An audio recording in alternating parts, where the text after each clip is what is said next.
ቡዜ ግን እኔ ያልገባኝ አብርሃምም እዚህ ጋር አታስቀምጪውም ነበር? ኩፍያ ሰው እንደሚያደርግ እዚህ ቁጭ አታረጊው? አብርሃም እኮ ባለጌ ነው። አብርሃም እኮ መጥፎ ሰው ነው። ወንድምሽ አብርሃም መጥፎ ሰው ነው። እንዴት መጥፎ ነው እንዳልኩኝ ልንገርሽ።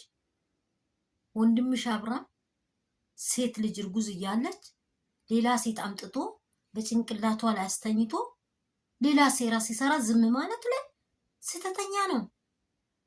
ይሄን ሁሉ አልፋ ያመጣችው ልጅ እኮ ነው የጠፋባት።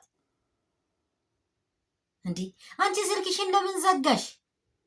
ሩታ አብረን እንፈልግ፣ የት ሄዳ? ይሄ ልጅ እኮ የእናንተ ደም ነው፣ የእናንተ ደም ነው። ከአብርሃም ጉልበት ነው፣ ከወንድምሽ ጉልበት ነው የተፈጠረው። አክስት ነሽ። በቃ እንዴት ነው የት ነው የጠፋው ብለሽ ድንግጥ ብለሽ ወጥተሻል እንዴ? ጭራሽ ለምን ስልክሽን ዘጋሽ?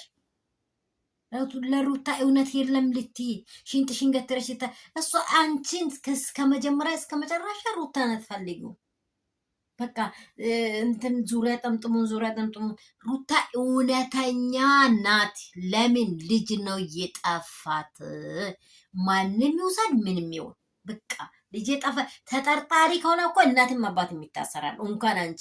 እንኳን አንቺ ተጠርጣሪ ከሆነ ቤት ውስጥ የሆነ ኬስ የከሌ እያለ ነው ልጄ የነበረው ከተባለ የከሌ እንዲያውርቶ ነው ከተባለ እናትም አባትም ይታሰራል። ቡዜ በስማም ልጁን ልትጎርሰው ነው እንደ ጭራሹን ይሄንን ነገር ዴር ለልጅህ ይቀራል።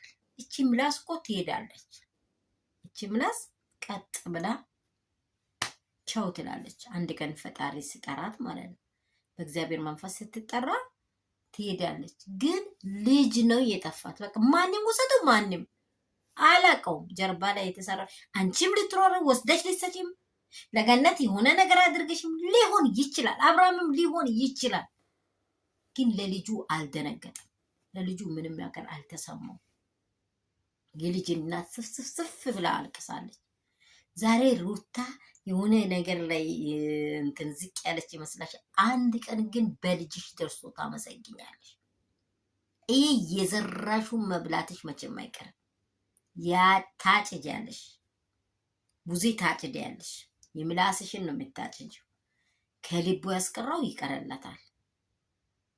ወንድሜ አትሂድ፣ ትዳር ሌላ አትመስረት፣ እንደምንም አድርገን እናስታርቅ። እምቢ ካለ እስቲ የተወሰነ ሰዓት ራስ ለብቻ ይኖር አላለሽም እኮ እርጉዝ እያለች ሚስት ላይ ሴት አስተራብሽው። እኔ ነኝ ያልኩት ብለሻል። እሱ ነው። ኧረ ልቦና ይስጥሽ። ከአንቺ ጋር እኔ ምን አከራከረኝ? እውነት አላት ለሩታ